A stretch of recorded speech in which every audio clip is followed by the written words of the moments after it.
When I was in the 4th grade, my mother received a phone call from one of the leaders of my Girl Scout troop. That afternoon at our troop meeting, we had been making up a skit, and I had made up our pretend names. I had given the troop leader's daughter the last name Goy. The mom was a little upset, but it turns out that 4th grade Beth had no idea that Goy was a derogatory term, and I had just used whatever name came to mind. So my mother explained to me how Goy was sometimes used in a negative way to describe non-Jewish people. I apologized and have never forgotten the lesson. My memory of this day, however, is now tinged with a little bit of irony. This non-Jewish mom did not want her daughter to feel like an outsider in our largely Jewish Girl Scout troop. Please understand me, it was totally appropriate for her to make the phone call and totally appropriate for my mom to pass on the lesson. I guess I just wish the scenario played out so smoothly every time a Jewish child is made to feel like an outsider. Every time any person is made to feel like an outsider because of their most basic and core identity. 10 days ago on Rosh Hashanah, we celebrated the creation of the world. The Torah tells us that God took the earth from being tohu vavohu, unformed and void, chaotic and desolate, to being beautiful, ordered, and full of life. But the world does not feel beautiful and ordered anymore. Hateful rhetoric is directed toward people of different races, religions, ethnicities, genders, sexualities, political orientations, and on and on. This rhetoric has brought chaos and bleakness back into the world. But we don't have to stay stuck in the void and darkness as it was at the beginning of the story of creation. We can find inspiration near the end, when on the 6th day, God created Adam in God's own image. We can find inspiration by asking why. Why did God create the first person alone? Why didn't God create a whole mess of people all at once, a beautifully diverse humanity from the very beginning? According to the rabbis of the Talmud, it was for the sake of peace. God created Adam alone so that in the future, one person could not say to another, "My ancestor is greater than yours."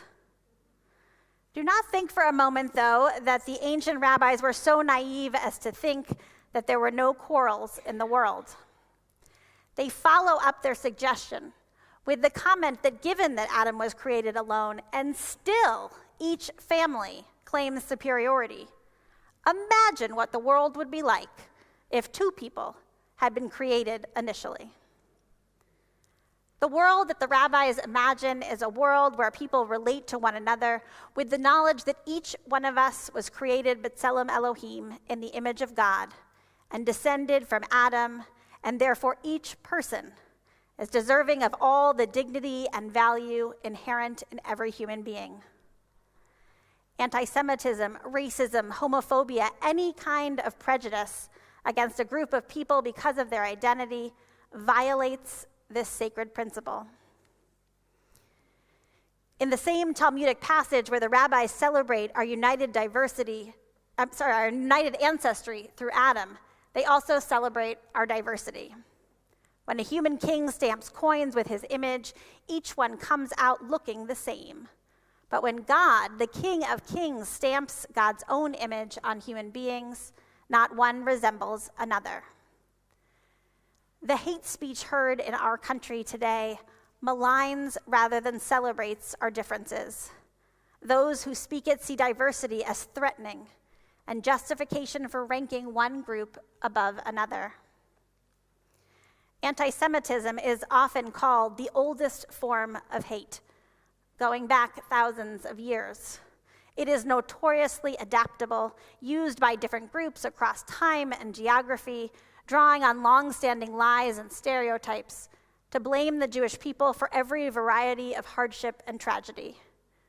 Anti-Semitism, scholars point out, is unique among the types of hate because Jews are simultaneously cast as both strong and weak. According to the Anti-Defamation League, it does so through contradictory logic that envisions Jews as both excessively powerful and as weak and subhuman. Furthermore, anti-Semitism does not exist in isolation. It is interwoven with other forms of prejudice. It is an animating force of modern white supremacist movements. We cannot ignore it. It will not go away, and its presence threatens not only our own community, but other minority communities and the very foundation of our democracy. Sadly, reaction to the coronavirus pandemic has followed the pattern of so many calamities before it. Some conspiracy theorists have blamed a Jewish cabal for causing the pandemic in order to gain control of the world, while others have simultaneously blamed Jews for creating the vaccines in order to make money off the suffering of others.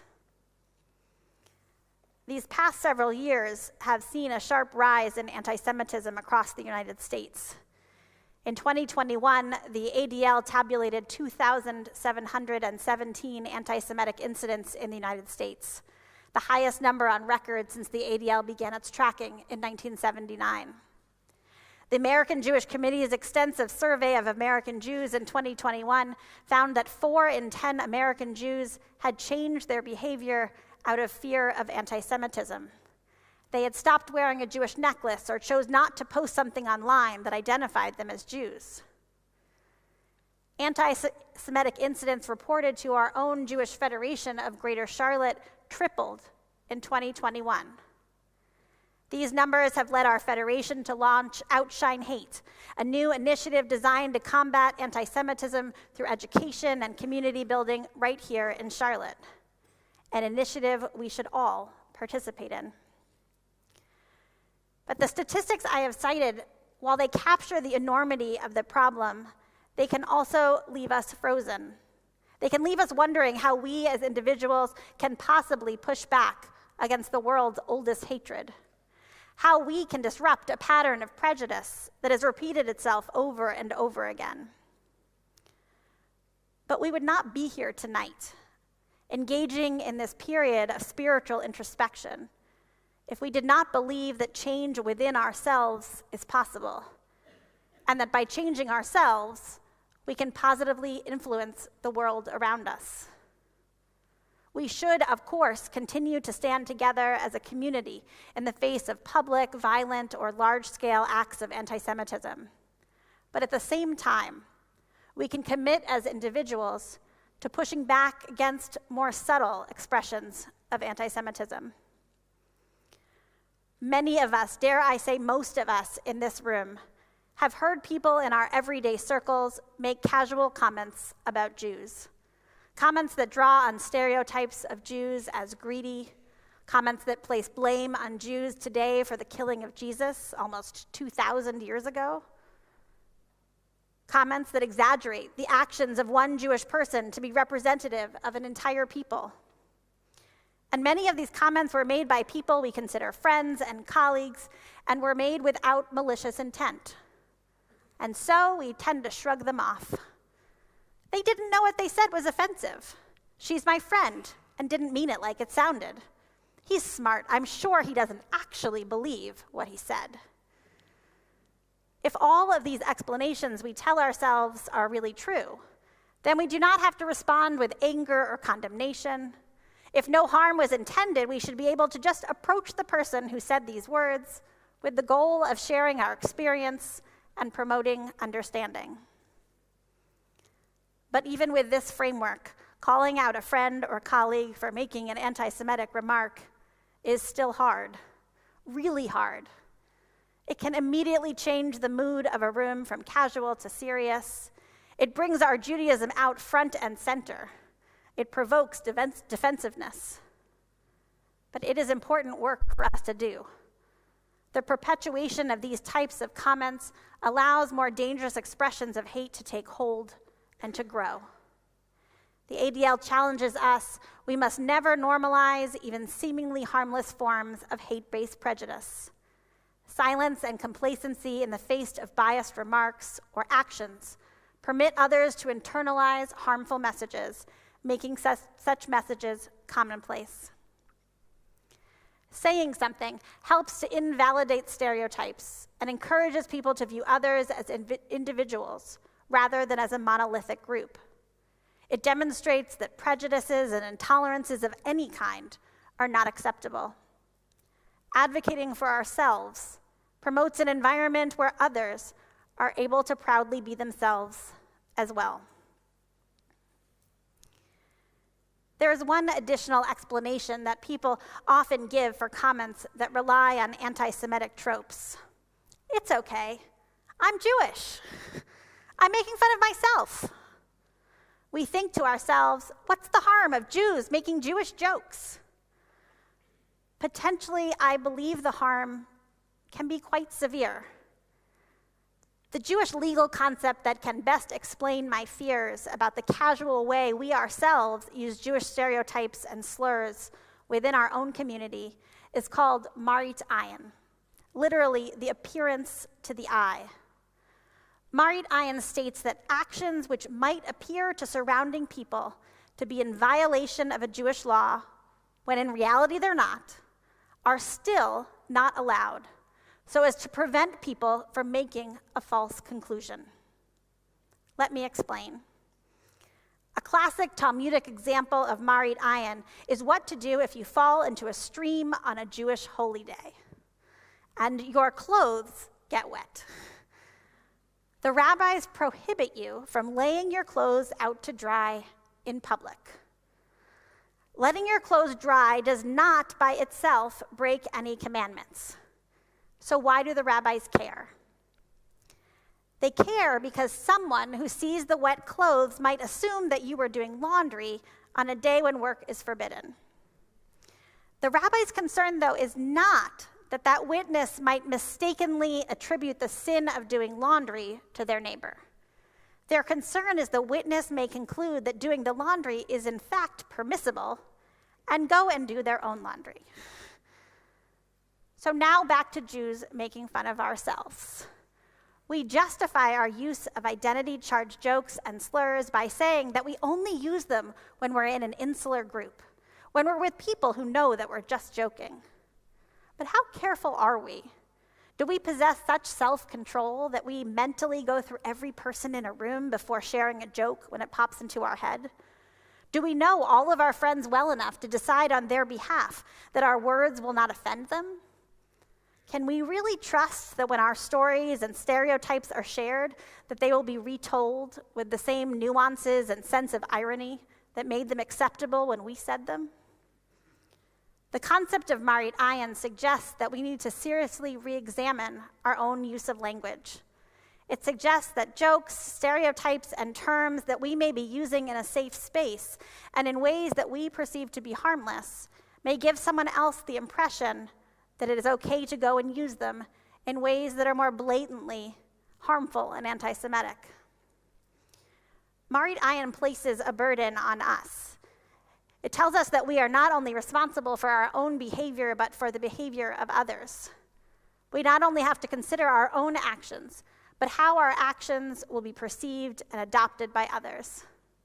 Essentially, Marit Ayin tries to remove the guesswork of what is right and wrong.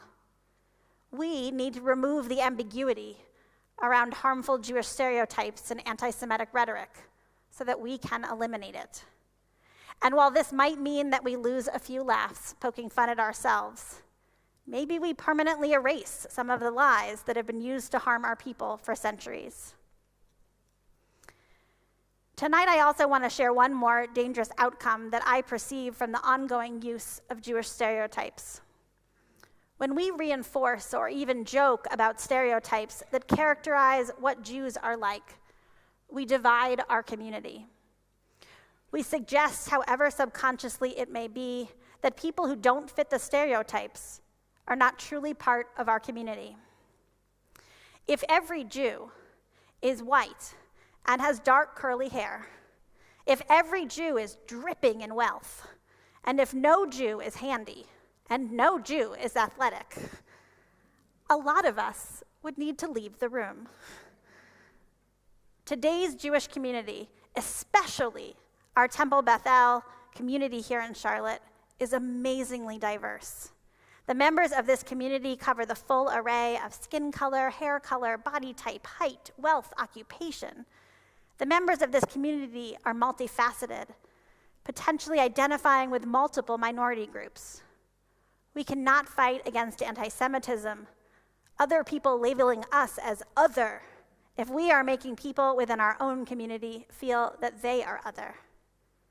We cry out against anti-Semitism, saying that Jews are diverse and not monolithic. But do we express that same value internally?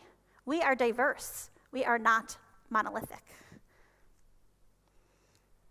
I want to be really clear, though. None of the steps that I have suggested tonight mean that we as Jews bring anti-Semitism on ourselves, or that we are solely responsible for ending anti-Semitism. But we do have agency to make change, to speak up for what is right, to educate others, and to be aware of the language that we use. Tomorrow afternoon, we will read from the Torah the commandments, "You are not to hate your fellow in your heart," and "Love your neighbor as yourself." In the coming year, how can we personally live out these commandments? How can we help the world live with less hate and more love? By having the courage to speak up, the patience to choose our words carefully, and the openness to embrace all who find their home with us. Ken Yehi Ratzon, may this be God's will.